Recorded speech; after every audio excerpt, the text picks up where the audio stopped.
Hello everyone, welcome back to another video on my channel. Hope you're doing good, hope you are doing well. Today, something a little bit different, well actually we've done tier lists before. This is an AFCON tier list, me rating the best AFCONs I've watched and the worst AFCONs I've watched. It's not going to be every AFCON of all time. For example, I know Algeria won it in 1990, but of course I didn't exist then, so it'd be a bit pointless to talk about that one. So I'm going to talk about the AFCONs that I have watched in my lifetime, where I rank them, and see how it goes. Obviously basing it off of vibes, how Algeria did, the tournament as a whole. So some will be more obvious than others, and of course depending on how old you are watching this, you might remember more AFCONs than me, you might remember less AFCONs than me. So let's see how it goes. So I'll do it in chronological order. So the first one I can remember, AFCON 2002. Algeria qualified. Oh yeah, by the way, I'm only doing AFCONs that Algeria qualified for. If they didn't qualify for them, then it just automatically, it's just stupid to include them. AFCON 2002, it was alright, it was okay. I think, is it in Mali? Chaibi made a song for it, Algeria went out. Quarterfinals, yeah, I think quarterfinals, a long time ago now, like 20 years ago, 20 plus years ago.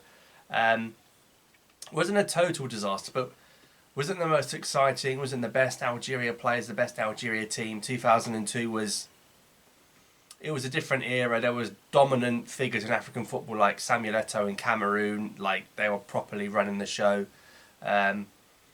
even at a young age. So I think it was okay, the 2002 one. It was okay. Quarterfinals is respectable. You've got to remember at this point, it's not a 24-team AFCON, it's a 16-team AFCON. Some countries, I remember at the time, Algeria were just happy to qualify. Now, of course, going into tournaments is completely different. Hoping to be one of the favourites, never used to be like that. So yeah. Then 2004, the one in Tunisia, which they won as hosts. Bit of a weird one because Tunisia had a host nation and their team wasn't great. What they did was they naturalised a load of Brazilians. So basically a bunch of people that were born in Brazil, Brazilian, got naturalised, played in Tunisia for a few years, and I think one of them, I can't remember his name, was a top scorer, to help Tunisia beat Morocco in the final, an all North African final. You expected a North African team to win it in North Africa, that is often the case.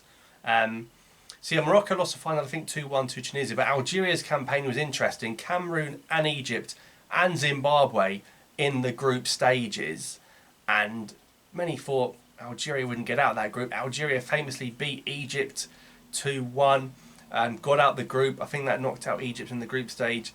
The likes of Hossein Ashu was playing.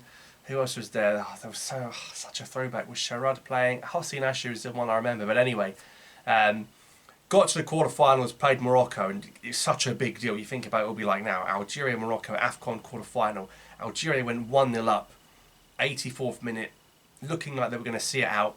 And then Morocco, of course, in early time, equalised. A young, was it Marouane Chamakh? Oh my God, it was. He went to Arsenal later on.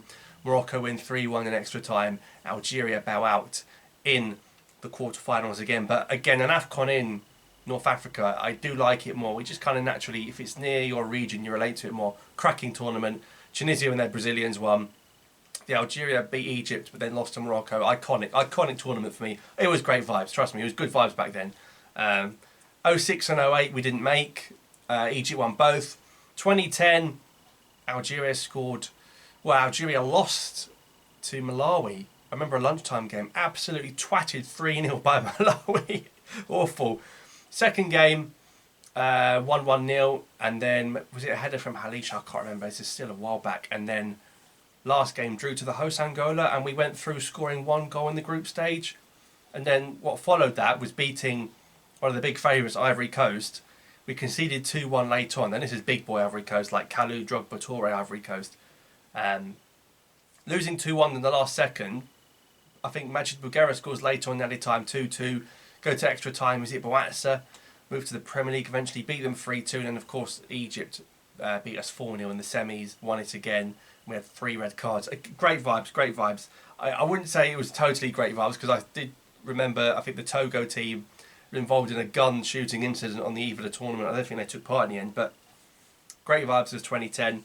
And then 2012 didn't make it. 2013, I mean, this was awful. 2013 was shambolic, absolutely shambolic. I remember in the group stages we got eliminated. It was still 16 teams. You couldn't come third. You had to come in the top 2. There was a game we lost to Togo. I think we lost to Togo in the group stage. I remember the game stopped for like 20 minutes because one of the goalposts broke and it made the goal move. We waited 20 minutes for the goalpost to move, only to carry on the game and lose to Togo. We were out pretty much straight away in that group phase. So 2013, not much to shout about. Awful, awful vibes. I think even got something in the last game against Ivory Coast. Maybe we were 2-0 up and then bottled it 2-2. I remember Fagoudi playing in that game. Not great. Pressure was on Halilhodžić, I think, big time on the back of that tournament. He done well to keep his job. So awful vibes 2013. 2015 managed to qualify again. Group stage, we did get through it. We were in the same group as Ghana. We should have won that group. It would have given us a huge opportunity, 2015, to win the whole thing. Remember the 2015 AFCON was off the back of the Brazil World Cup. So Algeria, in many eyes, the favourites to win in 2015. We lose in the last second to Ghana in the group stage. Otherwise, it would have been a draw. I think Asamoah Gyan beat Raisamboli when he shouldn't have. That goal changed everything because our route to the final would have been very, very easy if we hadn't lost to Ghana in the last second. We did. It meant we had to play Ivory Coast and we lost 3-1. I think Soudani brought it back to 1-1 in the quarter-final. We lost 3-1 and in the end, was it Hervé Renard's Ivory Coast that went on to win that? So we lost to the winners, but it was okay. It wasn't terrible, but it wasn't great. It was okay. 2017, again, you look back at these, we've not been blessed with great AFCONs from an Algeria perspective. 2017, shocking. Absolutely shocking. The group stage exits, obviously Riyad Mahrez is now the main man. Of course, you're thinking what we're going to do. Drew 2-2 to Zimbabwe. Mahrez actually scored in that game, I think. Belkatir right back had a stinker. And then we lost to Tunisia to a penalty and an own goal. Crazy defending from Fawzi Ghulam, I remember, in one of the group games. Shocking. And then was it Senegal last game? Actually, again, good record against Senegal, but too little too late. Awful vibes 2017. We were shambolic.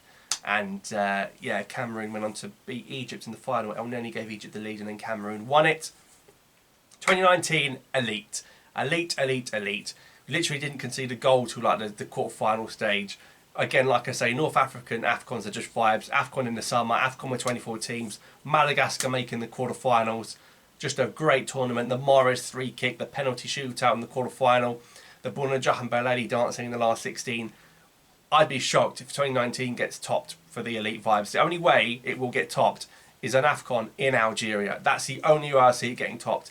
Just elite vibes. Would beat all the top nations. Would beat Senegal, the Bounedjah flute goal. So many little subplots as well. Andy Delors coming into the side later on. So for me, 2019, obviously, just amazing elite vibes. And then obviously the Cameroon AFCON, all our potato-filled games in Douala, the potato pitch, just shocking.